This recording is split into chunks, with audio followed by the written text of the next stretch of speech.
Nosotros, como partido y como organización política, ¿qué es lo que ofrecemos en estas elecciones? Es muy frecuente, y ustedes lo habrán oído mil veces, enarbolar la bandera de más Europa. Hace falta más Europa. Es lo que dicen los federalistas. Otros, los contrarios al europeísmo, lo que dicen es necesario menos Europa. A mí no me gusta utilizar ni una expresión ni la otra, porque quizá entiendo que son tópicos, y de los tópicos hay que huir resueltamente. Yo creo que es mejor hablar de que buscamos una mejor Europa. Una mejor Europa quiere decir que unas veces será más Europa y en otros casos será menos Europa. Dependerá de los asuntos que tratemos. Esa mejor Europa que nosotros defendemos y que vamos a defender quienes estemos en el Parlamento Europeo es una Europa que ha de ser eficaz, sólida y democrática. Estos son los tres adjetivos que me permito poner a esta Europa que queremos construir. ¿Y para qué queremos nosotros esa Europa eficaz, sólida y democrática? Pues, en primer lugar, para ver brillar en ella la idea de la solidaridad. La idea de la solidaridad es la versión moderna, la versión ahora en el siglo XXI, de la vieja idea de la fraternidad que está en el origen, en el frontispicio de la Revolución Francesa, la revolución que da lugar y que hace nacer al mundo moderno. La seña de identidad más relevante de la Europa comunitaria, que hoy se llama Unión Europea, es justamente la idea de la solidaridad. Sin esa idea de la solidaridad, nosotros no hubiéramos podido tener las ayudas que hemos recibido como españoles de los fondos de cohesión, de los fondos de solidaridad, de los fondos estructurales y de los fondos regionales. Hoy mismo la prensa da la noticia de que para el periodo 2013 a 2020 hay para España 36.000 millones de euros para repartir procedentes de estos fondos. Esta idea de la solidaridad es básica para la construcción europea. ¿Y qué ha ocurrido con la crisis? Que esa idea de la solidaridad, en parte, se ha resquebrajado. Nosotros tenemos que tratar de conseguir superar la brecha, intentar superar la brecha que se está haciendo cada vez más honda entre los países ricos y los países pobres. O lo que es lo mismo, o dicho de otra forma, entre los países acreedores y los países deudores. No se puede construir una Europa unida, una Europa comunitaria, es imposible construirla existiendo esa summa divisio, esa diabólica división entre acreedores y deudores. Cuando nosotros en una familia tenemos al cuñado o al primo que nos ha dejado dinero, ese señor deja de ser el cuñado y el primo y él se convierte simplemente en el acreedor. Y, por consiguiente, eso perturba considerablemente las relaciones con el mismo. Pero como no quisiera incurrir en lo que es tan habitual, que es el recurso güero a simples palabras, me permito desarrollar esta idea de la solidaridad. Esta solidaridad, que como digo es la versión moderna de la vieja fraternidad, exige varias cosas. En primer lugar, una política económica cada vez más integrada. Esto incluye cosas tan elementales e importantes como inversiones comunes y la asunción de una deuda común. Hay que empezar a pensar en la emisión de lo que podríamos llamar euroletras, es decir, deudas a corto plazo y suscritas por los ciudadanos, no por las entidades institucionales, sino por los ciudadanos, así como en emisiones limitadas de eurobonos dentro, por supuesto, de los requisitos y condiciones que los especialistas pongan en función del Producto Interior Bruto de cada Estado. Inversiones comunes y asunción, por tanto, de una deuda común. ¿Cuáles pondría yo como ejemplos de esas inversiones comunes? Pues muy fácilmente se puede recurrir a ellos y están permanentemente en la agenda de las instituciones europeas.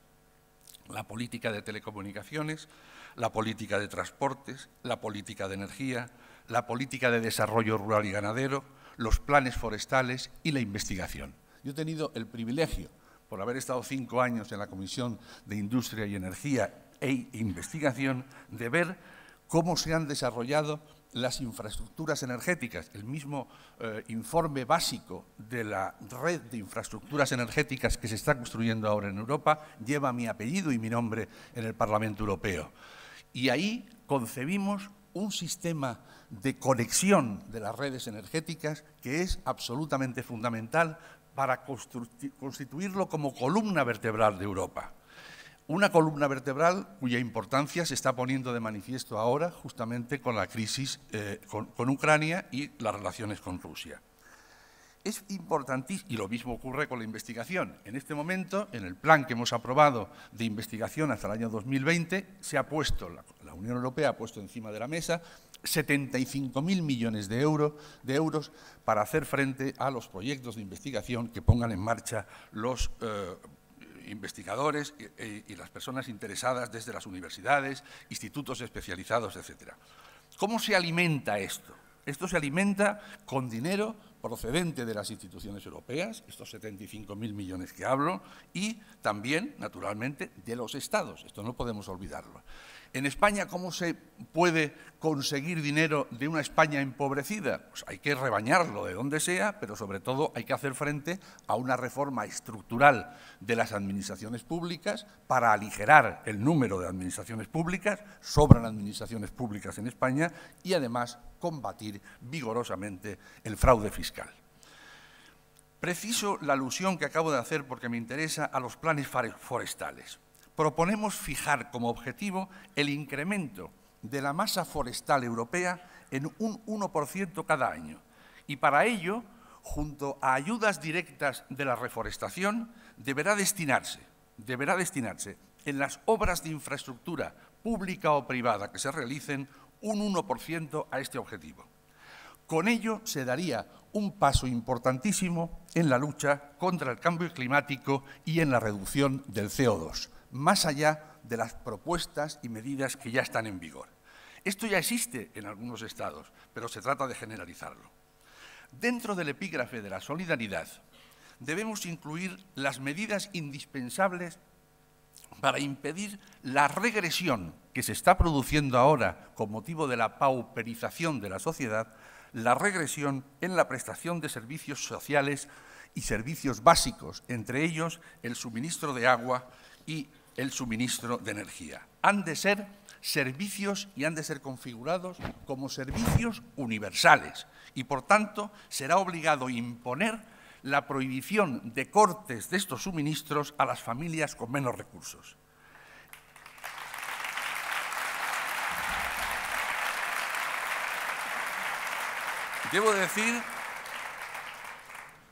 Debo decir que en el derecho se cuenta ya con, o se deberá contar, se están formulando, digamos, técnicas precisas para hacer realidad esta elemental idea de la justicia. Este principio de no regresión, de no ir para atrás, hay que aplicarlo exactamente igual a los servicios de dependencias. El hecho de que la ampliación de la esperanza de vida, el inevitable envejecimiento de la población europea, nos debe llevar a aumentar las profesiones que se ocupan de la asistencia a ciudadanos y personas con dificultades. Se trata además de un ámbito especialmente sensible porque puede ser, ahora se habla de nichos. Para mí nichos es un sitio donde depositamos los restos de los seres queridos, pero yo prefiero hablar de un ámbito de creación de empleo fomentando sobre todo las titulaciones de ciclo corto. Pienso que ejemplos como el que ofrece en España la fisioterapia o la enfermería serían buenas inspiraciones para generalizar este tipo de oficios y crear con ello grandes masas de titulados que asistan a personas necesitadas. En segundo lugar, se hace falta una Europa social.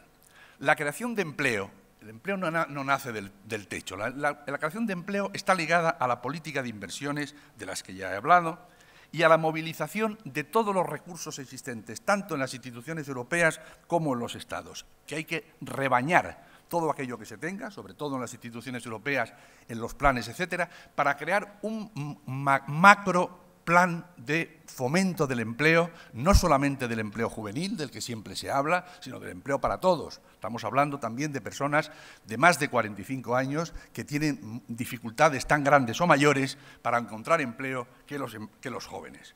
A tal efecto es importante remodelar los cursos de formación y entregar esos cursos de formación a las instituciones públicas, sacándolo de las instituciones privadas, de los sindicatos, etcétera, cuyo ejemplo no es precisamente muy edificante. Hay que reforzar... Muchas gracias.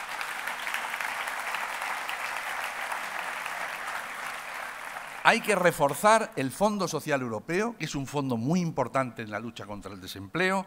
Hay que fomentar el Fondo de Adaptación a la Globalización, que está ayudando mucho a sectores de trabajadores en paro o con dificultades. La semana pasada he votado un plan muy importante para Valencia, para trabajadores de la industria textil, así como los instrumentos de microfinanciación para nuevos emprendedores de pequeñas y medianas empresas. Otro ámbito especial de creación de empleo es la economía verde, y las grandes apuestas por el ahorro y la eficiencia energética. Seguiremos insistiendo, lo hemos hecho por escrito ya en muchas ocasiones, en la necesidad de imponer a los bancos privados, el cumplimiento de obligaciones de servicios, es el concepto técnico que hay que manejar, para que el crédito fluya a las familias y fluya a las pequeñas y a las medianas empresas. Por otro lado, es importante, dentro de esta política de solidaridad, afrontar el fenómeno de la inmigración, que es algo positivo para las sociedades que reciben esos flujos migratorios. Esto hay que saberlo y conocerlo y defenderlo. Esa inmigración debe ser una inmigración controlada y ordenada, una inmigración que apueste por la real integración de los inmigrantes en la sociedad que les acoge. Y sepan ustedes que todo aquello que los demócratas no hagamos para alcanzar adecuadamente esa integración de los inmigrantes, lo harán los xenófobos por expulsarlos.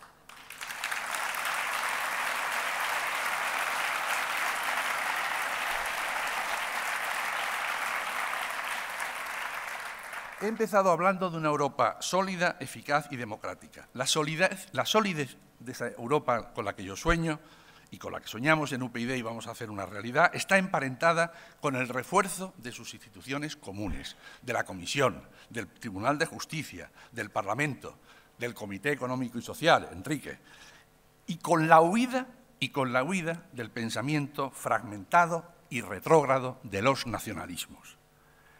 La idea de la eficacia que pongo en el frontispicio de esta Europa en la que pensamos remite a la percepción por parte de la ciudadanía en su vida cotidiana, en lo que es la vida diaria, de su pertenencia a la Europa unida, que es, no lo olviden ustedes, la aventura más importante que en el plano social se puede vivir el ser humano en este siglo XXI.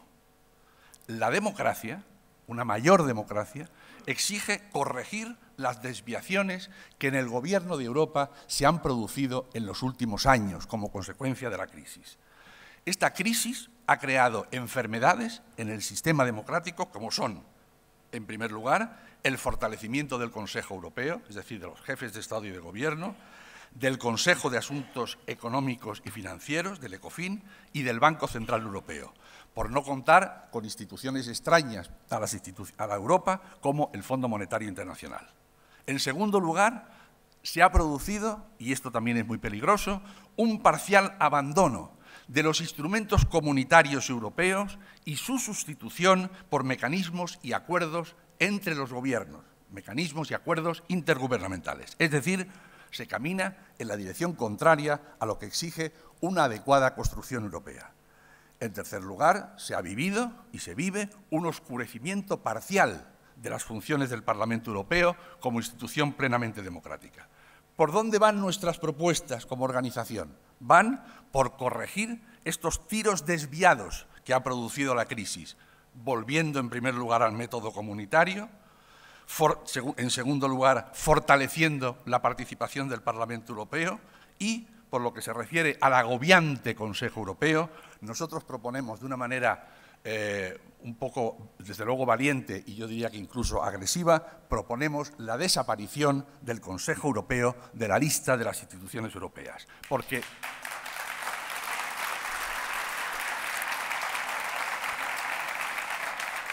porque los Estados se hallan ya suficientemente representados a través de los consejos de ministros, del Consejo de Ministros de la Unión Europea. Termino.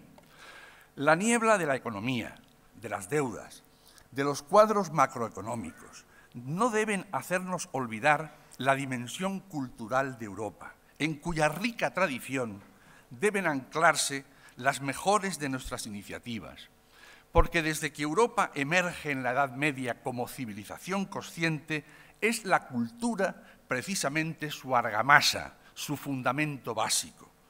Sería bueno que esta perspectiva, es decir, la perspectiva que impone una historia de la cultura europea sin mistificaciones, asumiendo al mismo tiempo sus glorias y sus miserias, proporcionaría a toda la ciudadanía el hilo de Ariadna que significa el respeto a un patrimonio histórico lujurioso, a sus grandes nombres, a sus símbolos, a sus deslumbrantes inventos. En tal sentido, yo he intentado, sin éxito, porque he fracasado, pero lo voy a intentar otra vez en el futuro, si vuelvo al Parlamento Europeo, poner en marcha en el Parlamento una consulta entre la ciudadanía para seleccionar 50 nombres indiscutibles de la cultura europea, nombres que a todos nos unen, cito a Cervantes, cito a Molière, cito a Mozart, y confeccionar con ellos una publicación sencilla y básica al alcance de los 500 millones de europeos.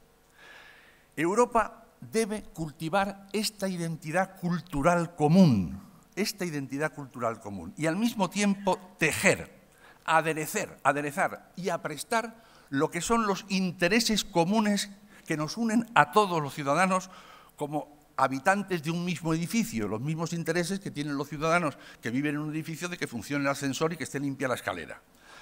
Aquellos que nos obligan a permanecer unidos, que son, y citaría, la defensa de las libertades y derechos fundamentales, la calidad de vida, la protección al consumidor, el mercado interior, la política económica y tributaria europeizadas, la disciplina segura de los bancos, de los seguros, de nuestras inversiones, etc. Pues bien, la mezcla de esta identidad cultural común más los intereses comunes que nos unen a todos los ciudadanos da como resultado Europa, precisamente Europa. En eso consiste Europa. No nos hagamos líos en la cabeza, sabiendo que, por supuesto, pese a tales identidades e intereses, Europa no es una nación, ni falta que hace, pues para nada necesitamos esa pasión colectiva subrayada por los exclusivismos que es propia de los nacionalismos. Felizmente Europa no necesita héroes, ni necesita sangre, ni necesita batallas. La épica grandiosa ha sido sustituida por una lírica suave, aunque no por ella exento de la emoción que cada uno, según su particular temple, quiera ponerle. Una palabra quiero decir solamente en relación con algo que se me pregunta con mucha frecuencia, y es el grupo político en el que nosotros nos integraremos con los diputados que lleguen al Parlamento Europeo. No podemos dar una respuesta a este asunto por una razón muy sencilla, porque ignoramos cuáles son los grupos políticos que se van a constituir. Cuando yo llegué al Parlamento Europeo en junio del año 2009, se constituyeron unos grupos políticos que no estaban previstos ni remotamente en la partitura. Por tanto, no lo sabemos.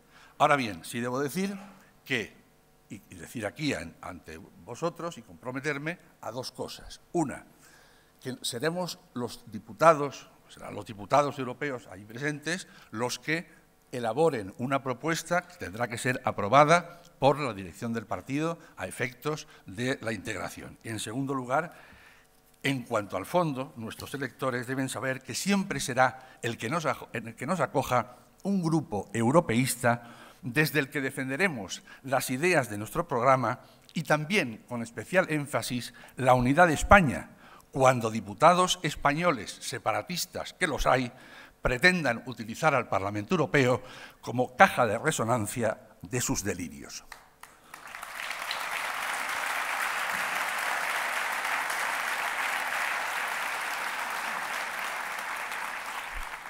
Habréis visto, queridos amigos y amigas, que se puede hablar en un acto político sin insultar a nadie, sin, como dicen los periodistas, sin arremeter contra nuestros adversarios, hablando simplemente de nuestros proyectos y de nuestros sueños.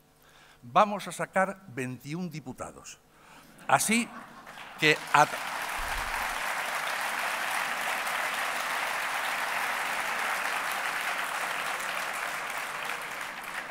espero que os pongáis a trabajar todos. Unos hablando en plan pelmazo, como yo lo he hecho hasta ahora, y otros practicando el boca a boca, aunque esto último espero que sea con fines estrictamente políticos. Muchas gracias.